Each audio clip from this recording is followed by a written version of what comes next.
చేస్తుల్లో తిరుమల వెంకటేశ్వర స్వామి వరప్రసాదిగా అమ్మవారు జన్మించడం జరిగింది. మరి బుక్కపట్నం నుంచి ఇటు ప్రక్కన గూటిబయలు ఈ ఊరు అమ్మవారికి అత్తగారిల్లండి. ఇప్పటికీ అమ్మవారు కాపురం చేసిన అత్తగారిల్లు పూజింపబడుతుంది ఈ ఊరిలో. ఇక్కడ బాలవీరయ్య అనేటువంటి వ్యక్తికి అమ్మవారినిచ్చి వివాహం చేశారు. అమ్మవారికి ఒక కొడుకు కుమార్తె. కొంతకాలానికి అమ్మవారి భర్తకు కుష్టు వ్యాధి స్టార్ట్ అయింది. ఊర్లో నివసించే ప్రజలు దీని ఒక ప్రాణాంతకమైనటువంటి వ్యాధిని భయభ్రాంతులకు గురవుతున్న సమయాన అమ్మవారు విశాలమైనటువంటి హృదయంతో తన భర్తను తీసుకొని ఊరికి దూరంగా ఒక పూరు గుడిసె ఏర్పాటు చేసుకొని పతియే ప్రత్యక్ష దైవంగా భావించి 5 సంవత్సరాలు సేవ చేశారు. కానీ ఇది నయం కాక భర్త చనిపోవడం జరిగింది. ఇప్పుడు అమ్మవారు కూడా తన భర్తతో పాటు సతీసాగమనం చేయాలి. ఇలా చేయాలంటే ఇప్పుడు మండలాలమే అప్పట్లో పాలేగాల రాజ్యం. అలా మనమున్న ఈ ప్రాంతాన్ని కొక్కంటి పాల్యం అనేవారు. సతీసాగమనానికి అనుమతించమని ప్రార్థిస్తే పాలేగారు అన్నారటమ్మా, నేనిచ్చిన ఏదైనా 2 పరీక్షల్లో మీ యొక్క పతివ్రత ధర్మాన్ని నిరూపించుకుంటే అనుమతిస్తానన్నారు. చనిపోయిన పక్షులు బ్రతికించమన్నారు. ఎండిపోయిన కాకర చెట్టు పూలు పింజలతో ప్రత్యక్షంగా చూపించమన్నారు.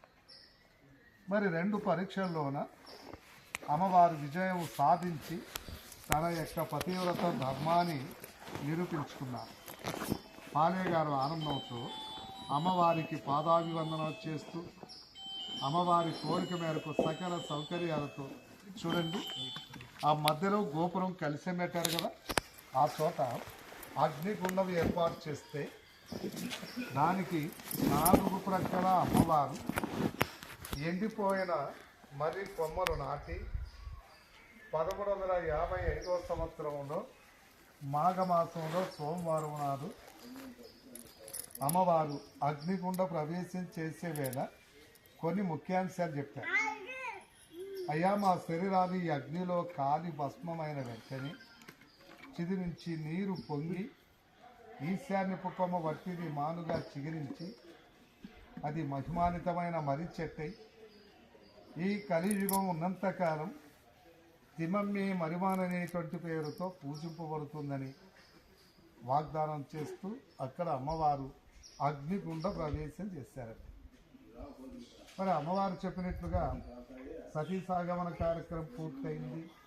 ఇది నుంచి నీరు పొంగి పొరలి వెంటనే ఈశాన్యపు కొమ్మ చిగురించి ఇలా ఆనాడక్కడ చిగురించిన ఒక చిన్న మొక్క ఇప్పుడు ప్రపంచంలోనే పెద్ద మహావృక్షం తిమమ్మే మరిమాన్. 9 ఎకరాల విస్తీర్ణం ఉందండి. ప్రధానమైన చెట్టు మొదలంటే అక్కడే.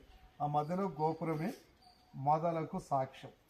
100 అడుగుల విస్తీర్ణం ఉన్నంత మొదలక్కడ 585 సంవత్సరాల నుండి ఒకే కనెక్షన్తో కలిసి జీవించింది. తన శక్తిని చెట్టుకు పంచేయడంతో తల్లి వేరే ఏజ్లోనే పడిపోయింది. మొదలకు గుర్తుగా అలా గోపురం కట్టారు. సాక్షాత్తు అమ్మవారు సతీసాగమనం చేసిన పుణ్యభూమి ఈ మహావృక్షానికి మొదలు ప్రసాదించిన పుణ్యభూమి. అక్కడికి వెళ్ళి 3 రౌండ్లు ప్రదక్షిణ తిరిగి నమస్కారం చేసుకుంటే సర్వదా మనకున్న దోషాలపై శుభం కలుగుతుందనేటువంటి మంచి నమ్మకం. ఇక్కడ కొన్ని మహిమలు ఉన్నాయి. ఆశ్చర్యపరిచేటి సంఘటనలు కొన్ని ఇక్కడ ఉన్నాయి. ప్రపంచమని సందర్శించాము ఉత్సాహం. ఈ మర్రి చెట్టు ఆకు కానీ కొయ్య కానీ చెట్టు దాటి తీసుకెళ్ళి పసుపు కుంకాలు ప్రసాదాలు చరిత్ర క్యాసెట్ CD ఇవన్నీ తీసుకోవచ్చు. బలి పూజలు మాంసాహారాలు చేయకుండా ఒక మంచి వరం సంతానం వివాహం. అమ్మవారిని ప్రార్థించి మురుకుబడి చేసుకుని అక్కడ పూజారులు ఇచ్చిన మునుపు దగ్గర చెట్టు కడతారు. అమ్మ యొక్క కృప చేత మనం అనుకున్న కోరికలు ఈడేర్చేయడానికి నమ్మకం.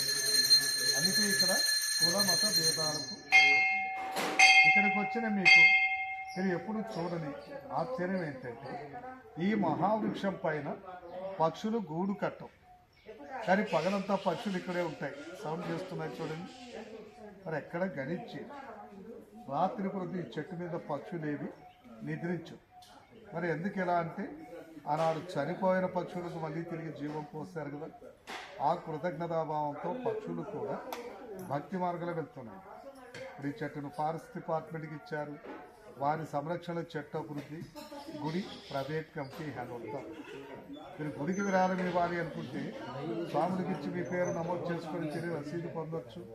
మీకు ఈ చరిత్ర తెలియపరిచిన దానికి గైడుకు ఎవరికి తోచిందో ఇచ్చు. ఇది తిమ్మవారి యొక్క చరిత్ర.